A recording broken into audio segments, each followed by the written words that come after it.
How's everyone doing? Today I have a Blu-ray collection update with 10 pickups. And if you've seen any of these movies, definitely let me know what you think of them and let me know which one of these is your favorite as well. I've got 2 DVDs in here, a Steelbook, a TV show, and a 4K release.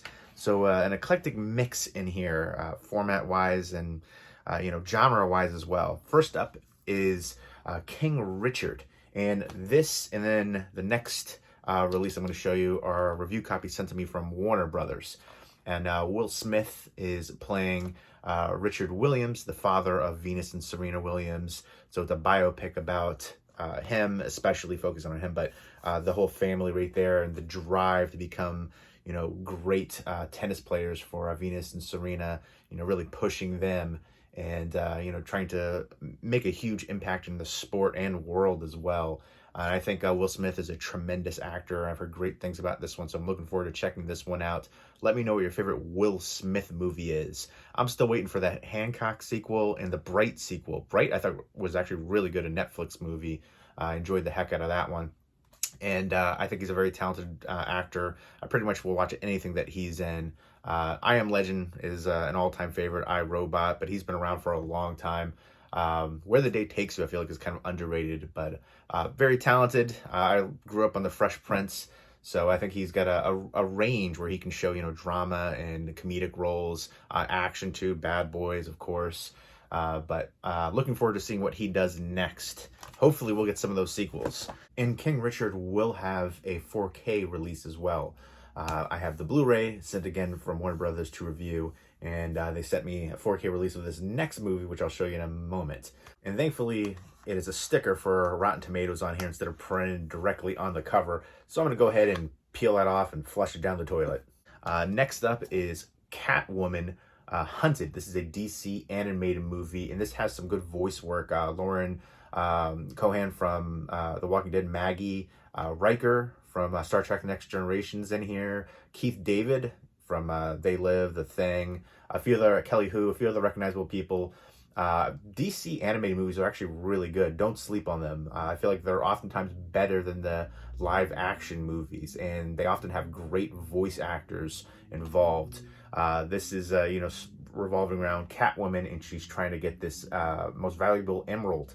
But Batwoman's in the way, Interpol, and then a criminal global organization called Leviathan. There's, deadly assassins and all these different characters right there on the back. So those characters look wild. I'm looking forward to checking this one out again because DC animated movies are really good.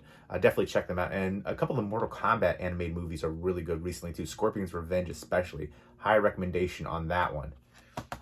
Next up is Shock, which is a film by Mario Bava. Let me know what your favorite Mario Bava movie is. And in fact, let me know what your favorite DC animated movie is. There's a bunch out there. But Mario Bava did A Bay of Blood, Blood and Black Lace, Least and the Devil, very well-known, influential. So yeah, it talks about in the back Black Sabbath. But this right here was his final feature, Shock. And it's basically a haunting movie. They live in this house. Is the house possessed? But apparently it's the ghost of the couple's former husband, and I think he's possessing the young boy in here. And it's released in the US as a sequel to Beyond the Door. So this is one that I haven't seen from Mario Bava. I'm definitely looking forward to checking it out. It's a release from Arrow Video. They do an amazing job. One of the best companies out there releasing Blu-rays today. Tons of special features on here. The films that they choose, the transfer special features, the packaging. Sometimes they'll have slip covers, the clear cases, newly commissioned artwork, reversible artwork, disc artwork, booklets, all that good stuff. I definitely appreciate when they have the booklets in there, behind the scenes information and photos, sometimes write-ups from critics and historians. And then I already reversed the artwork, but there's the newly commissioned artwork, and then there's the old school artwork right there, which, I don't know, I feel like I don't really care for that artwork. It looks super generic to me. It looks like something I would have drawn in, like, I don't know, elementary school. But this one to me definitely seems more haunting. And I'm looking forward to checking this one out. And next up is a film that I'm actually really excited to pick up. It's Wayne's World, on Steelbook. I got rid of my DVDs for this a while ago, and I meant to upgrade both Wayne's World 1 and 2. I haven't done so yet.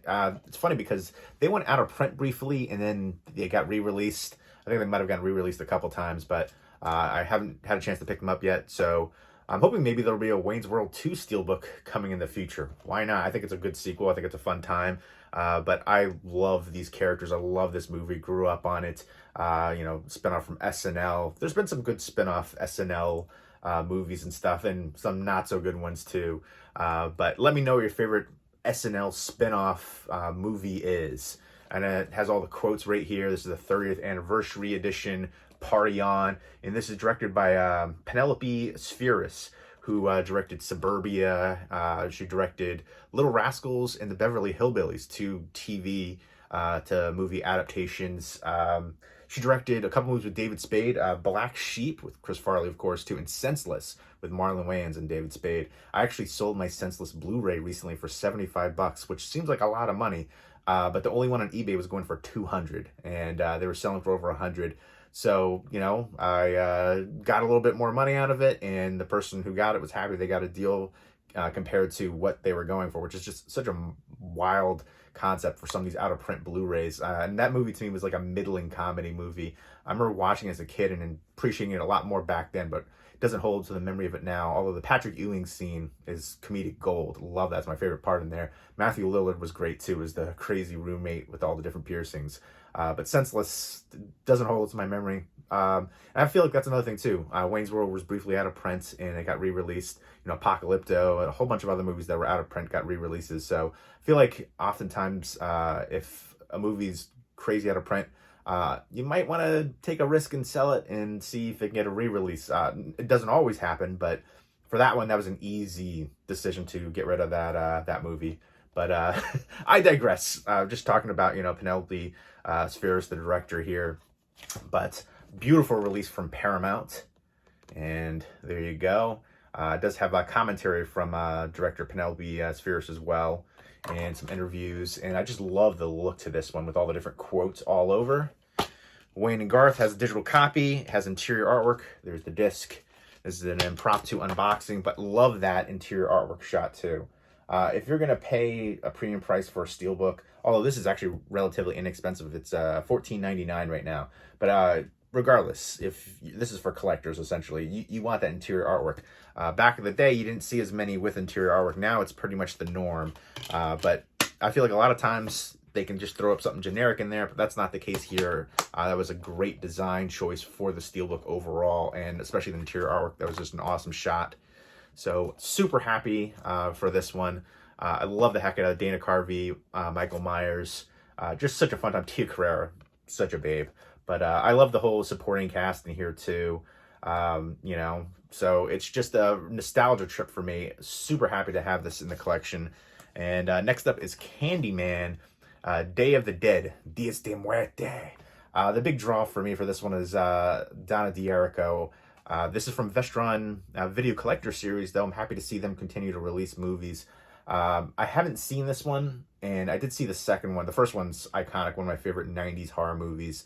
Let me know what your favorite 90s horror movie is. The second one, to me, pales in comparison. I still haven't seen the new one. Let me know what you think of that as well. So the second one was a bit of a disappointment, and I haven't heard great things about this one, but the cover art is dope. And Donna D'Errico is a babe. And so you're seeing Candyman in here and Donna D'Errico and this artwork. I'm sold right there on that. But it's a revenge tale, and Donna D'Errico's character, is an ancestor tied to Candyman. And Tony Todd is so iconic in that role. But again, I'm looking forward to checking this one out. I'll probably be watching this the next day or two. And a bunch of special features on there. I love what Vestron Video is doing for this collector series line. I feel like they kind of halted production for a bit, and now they're releasing some more. And I want to see them release a lot more. It's really cool to see a lot of these horror and cult titles getting the love that they deserve from this line. Part of Lionsgate right there, the Vestron Video Collector series. Love it. Can't wait to see what they release next. Let me know what you'd like to see released next from Vestron Video Collector series. and what your favorite in the Vestron Video Collector Series line is so far. For me, it's Blood Diner. That's just an all-time favorite of mine. Super cheese-tastic. Love it so friggin' much. Great 80s horror comedy movie. Just a personal favorite of mine. Next up is Clifford, the Big Red Dog. I remember the animated series for this. And I know the little girl in here was in the Christmas Chronicles movies, which I love the heck out of that. Kurt Russell might be like my favorite Santa Claus now. But it's basically about the big red dog. And there's a scientist trying to take the dog. And it looks like it's just going to be a really heartwarming film. And there's a few recognizable people in here too. I want to say John Cleese is in here, Kenan Thompson, David Alan Grier.